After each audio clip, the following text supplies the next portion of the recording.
So nandito pa rin po tayo ngayon sa MRT Cubao Station at gaya po sa LRT2, kung kayo po ay suki ng MRT3 naman, good news dahil pati rito meron po kayong 50% discount na matatamasa. Lahat po ng pasahero hindi na lamang po mga estudyante, PWD, senior citizens of vulnerable sector ang mabibigyan ng diskwento dahil lahat po ng pasahero, gaya itong mga nakapila ngayon dito, lahat sila ay makakaranas na ng 50% discount. Kung dati po 13 pesos ang minimum fare, ay ngayon nasa 6 pesos na lang. At kung end-to-end naman po ang biyahe nyo o mula sa North Avenue hanggang Taft Avenue, ay nasa 14 pesos pa rin po ang pamasahe, mapa single journey man o stored value ng card. So iiral pa rin po ang dating ipinatutupad na 50%,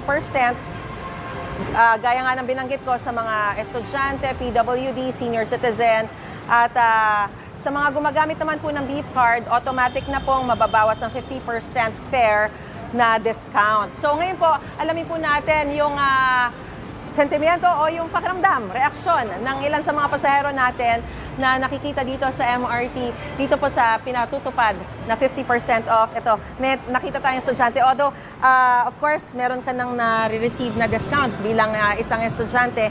Ngayon na lahat na ng mga pasahero makakaranas nito, anong pakiramdam mo? Actually maganda to for other people na rin kasi medyo iba din, mahaba din yung biyahe nila dahil dun sa 50% naman po nila. Hindi naman parang medyo lugi dahil kumbaga parang kapantay nyo na lang lahat ng mga pasahero. Hindi naman siguro malugi naman na kasi at least nakakalanas din sila ng 50% off sa mga biyahe. Thank you ingat ka sa iyong biyahe. Lipat lang din ako. Thank you, thank you. Kuya, matanong lang din kita. Ikaw ay estudyante ka ba? Hindi naman. Hindi po. Dito tayo, harap tayo ng konti. So, ano pong pakiramdam ninyo na this time, pati yung mga karaniwang pasahero, katulad ng mga estudyante at ng mga PWD, senior citizen, ay makakaranas na rin, matatamasa na rin yung 50% off dito sa MRT? Anong pakiramdam mo? Okay na po, magaan na po. Gumaan? Kasi mabawasan. Sige, huwag ka mahiya. Okay lang. Mababawasan ng alin? Yung ano, pumasay sa iyo. Lagi ka bang sumasakay sa Opo. MRT o dati sumasakay ka rin sa mga jeep? Basta kayo sa MRT araw-araw po. Oo. Kasi nagtatrabaho po kami sa Ortigas. Oo. Pero syempre, dahil mas malaki na yung diskwento rito, syempre darami yung sasakay dito. Kumusta naman ang magiging lagay kapag halimbawa sobra ng dami dito sa MRT ang sasakay? Masikip po mahirap tutulakan. Kasi maraming sumasakay. Pero okay po. okay. Dahil lahat kayo, makakadiskwento.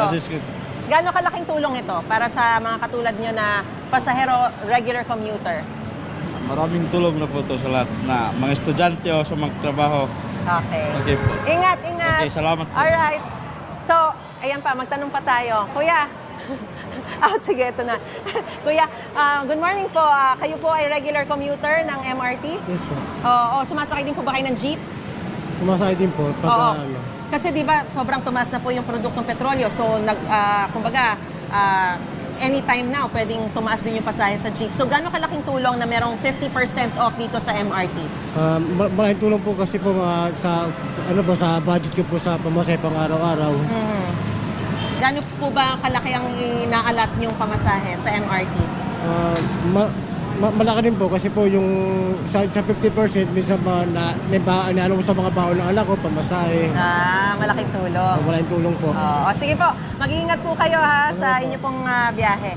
So yan po mga kapuso, narinig po natin ng ilan sa mga reaksyon ng ating mga kapuso, mga commuter dito sa MRT. Malaking tulong of course para sa kanila dahil hindi lamang sa mga estudyante at mga vulnerable sector na lamang ang makakatamasa nitong 50% off, kundi sa lahat ng mga pasahero na po yan. At sa ngayon, wala pa pong time frame kung hanggang kailan na magtatapos yan dahil for as long as merong crisis, most likely, malaking tulong po itong 50% off sa mga pagsakay sa MRT at LRT sa lahat ng mga pasahero. So yan po muna ang latest na sitwasyon mula pa rin dito sa MRT Cubao Station. Babalik po tayo maya-maya lamang.